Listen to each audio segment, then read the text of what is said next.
అరే ఏంట్రా, ఏం మాట్లాడరేంటి? అయినా మీ డ్రమ్స్ పోయినప్పటి నుంచి బాగా డిస్టర్బ్ అయినట్టున్నారు కదరా? బాగా సారు, మనసులాగలేదు సారు. పోన్లేరా, ఇప్పుడు ఏం చేస్తాను చెప్పండి? మ్యూజిక్ ఎటు లేదు కాబట్టి ఈ టైంలో హ్యాపీగా చదువుకోండి రా.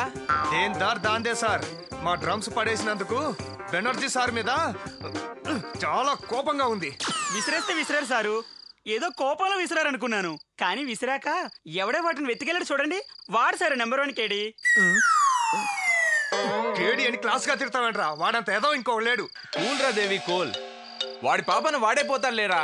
ఏంటి సార్ పోయేది? వాడు మామూలుగా పోడు సారు. అవును సార్, అందుకే వాడు మామూలు చావు చావకూడదని అక్కడికి వెళ్ళేసి వచ్చా.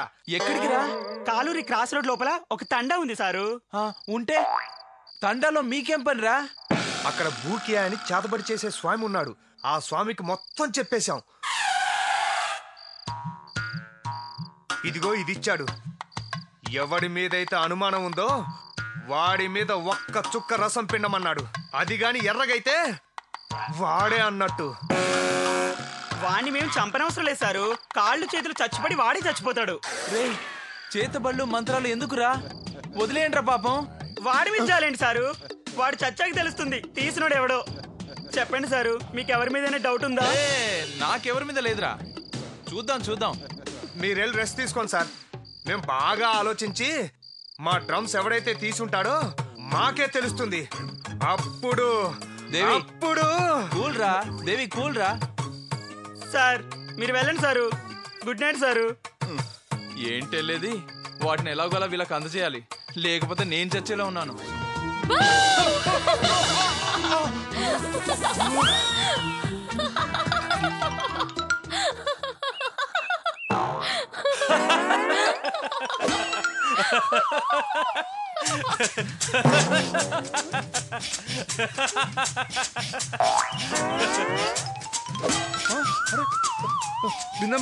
బిందమ్మా, అరే ఏమైంది తల్లి? బిందుగారు బిందమ్మా ఏమైంది తల్లి? ఏం కాలేదు. మరి జానీ గారు ఎప్పుడు నవ్వరు కదా, ఒక్కసారి నవ్వేసరికి కళ్ళు తిరిగిపోయాయి. భలేదాని బిందు, నవ్వు 40 విధాల రైట్ బిందు. నవ్వడం ఒక భోగం, నవ్వకపోవడం ఒక రోగం అన్నారు. నీ కంటికి నేను పక్కా విలన్లాగా కనిపిస్తున్నానా? అదేం లేదు జానీ గారండి. మరి నా నవ్వు చూసి మూర్చపోయావంటే అదేగా అర్థం. కమాన్, ఇప్పటి నుంచి మన ఇద్దరం ఫ్రెండ్స్. నేను నీకోసం ఎప్పుడు నవ్వుతూనే ఉంటాను, సరేనా? ప్రామిస్? నీ అందమైన పుట్టుమచ్చ మీద ప్రామిస్. ఏమో, ఈ పుట్టుమచ్చలతోనే మన ఇద్దరి మధ్య గొడవ స్టార్ట్ అయింది. చెప్పాగా, ఇక ఆ గొడవలు ఏముండవని. ఆ ఏడుపు గట్టు మొహం వాడు కళ్ళకొస్తే నీ మొహం ఏంటి ఎలిగిపోతుంది? నా ముఖం ఎందుకు వెళ్ళిపోతుంది? జస్ట్ జానీ కల్లోకి వచ్చాడని చెప్తున్నానంతే. నువ్వు తొందరగా ఆ కళేంటో చెప్తే నేను చదువుకుంటాను. నాగరత్నం చదవద్దని చెప్పిందిగా, ఇవాళకి మానే దీక్ష. ప్లీజ్ శ్రీలత, నన్ను ఒక్కటి అడగద్దు. ఇంకొకటి అడుగుతాను, చేస్తావా? హా, అయితే నీకు మంచి సంబంధం చూస్తాను, పెళ్లి చేసుకో. దెబ్బకి చదువు చట్టుబండలవుతుంది. బిందుకి జానీ ఎందుకు కల్లోకొచ్చాడు? ఎప్పుడు జానీ గురించి ఆలోచిస్తుంది కాబట్టి. కరెక్ట్. ఇప్పుడు నువ్వు నా శిష్యురాలు అనిపించుకున్నావు. అదేం కాదు, కళలు ఎందుకు వస్తాయో ఇప్పటికీ ఎవరికీ తెలియదు. కానీ పడుకోండి. సార్, వీడికి ఉరి శిక్ష వేయించాలి. నీ ఎదవ ముష్టి హోటల్ సామాన్లు తీసుకున్నందుకు ఉరి శిక్ష, పైగా ఈయన వేయించాలా?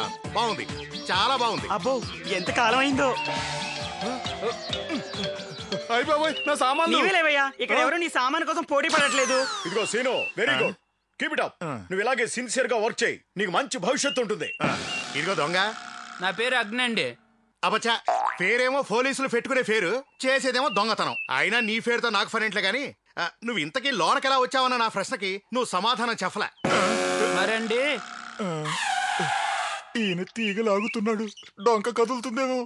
సార్, వీడిని పోలీసులకు అప్పచెప్పమంటారా? ముందు ఆ పని చేయి. మరి నా ప్రశ్నకి సమాధానం? జైల్లో పడతాడుగా, అక్కడికి వెళ్ళి అడగండి. ఇది కరెక్ట్.